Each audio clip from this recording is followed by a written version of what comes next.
17 বছর পর ফ্যাসিস্ট মুক্ত আপনারা স্বাধীনভাবে করতে পারছেন, শহীদ বুদ্ধিজীবী দিবস পালন করতে পারছেন, এটার অনুভূতিটা আসলে কেমন? ধন্যবাদ। প্রথমেই কৃতজ্ঞতা প্রকাশ করছি। আপনারা জানেন যে দুদিন পরেই মহান বিজয় দিবস। প্রথমেই যাদের জন্য পেয়েছি লাল সবুজের এই বাংলাদেশ, সকল শহীদ বীর মুক্তিযোদ্ধা এবং আজকের এই দিনে 1971 সালে যারা আমাদের শহীদ বুদ্ধিজীবী, যাদেরকে নৃশংসভাবে হত্যা করে আমাদের বাংলাদেশের মেধাশূন্য করার জন্য, নেতৃত্ব শূন্য করার জন্য হত্যা করেছিল, সকল বুদ্ধিজীবীদের প্রতি গভীর শ্রদ্ধা নিবেদন করছি। আসলে আজকে 16 বছর পর মুক্ত পরিবেশে আজকে আমরা বাতাস নিতে পারছি। আল্লাহর শুকরিয়া আদায় করছি প্রথমে, আলহামদুলিল্লাহ। আজকে আমি বলতে চাই, গত বছরও এই দিনে এখানে আমরা আসতে পারিনি, আমাদেরকে আসতে দেয়া হয়নি। আপনারা জানেন যে প্রতি বছরই বিরোধী দলের নেতা কর্মীদেরকে গুম করা হতো।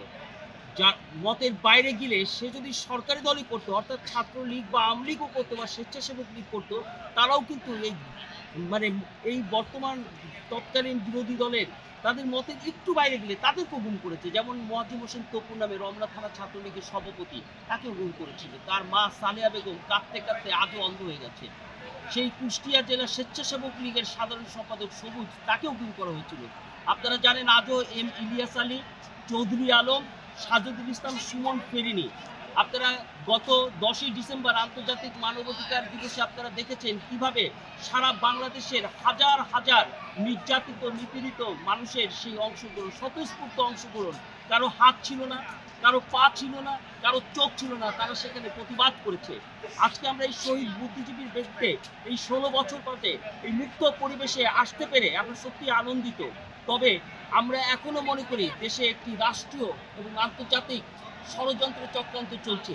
এখনো ফ্যাসিবাদের দোসররা এই বাংলাদেশের এই শহীদ আবু সাইদ, শহীদ মুগ্ধের রক্তের উপরে দাঁড়িয়ে যে বাংলাদেশ, সেই বাংলাদেশের স্বস্তির নিঃশ্বাস যে নেবে, সেই নিঃশ্বাস নেওয়ার জন্য নানাভাবে বাধাগ্রস্ত করছে।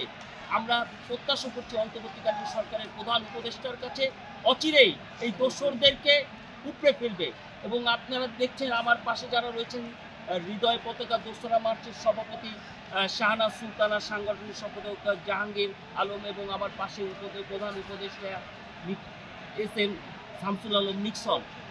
আমরা চাই প্রতি বছর দোসরা মার্চ যে বাংলাদেশের স্বাধীনতার পতাকা উত্তোলন করা হয়েছিল, সেটি জাতীয়ভাবে। বর্তমানে আপনারা জানেন যে পাঠ্যপুস্তকে শহীদ রাষ্ট্রপতি জিয়াউর রহমান যিনি স্বাধীনতার ঘোষণা দিয়েছিলেন, এটি আসছে। তা আমি বলতে চাই, শহীদ রাষ্ট্রপতি জিয়াউর রহমানের স্বাধীনতার ঘোষণাকে আমরা সাধুবাদ জানাচ্ছি, কিন্তু স্বাধীনতা ঘোষণার আগে 1971 সালের দোসরা মার্চ পতাকা উত্তোলন, এটিও একটি জাতীয় দিবস এবং এটি ইতিহাসের পাতায় পাঠ্যপুস্তকে লেখা হোক, আজকে আমরা এই দাবি করছি। এবং আমি পরিশেষে একটি কথা বলেই শেষ করব, আজকে এই শহীদ বুদ্ধিজীবীর বেদিতে আমরা যেন শহীদ আবু সাইদ, শহীদ মুক্তির রক্তের সাথে কেউ বেইমানি না করি, আমরা কখনো কোনো এই ফ্যাসিবাদের দোসরদের সাথে কোনোভাবে আপোষ না করি। এই হোক আজকের আমাদের চেষ্টা।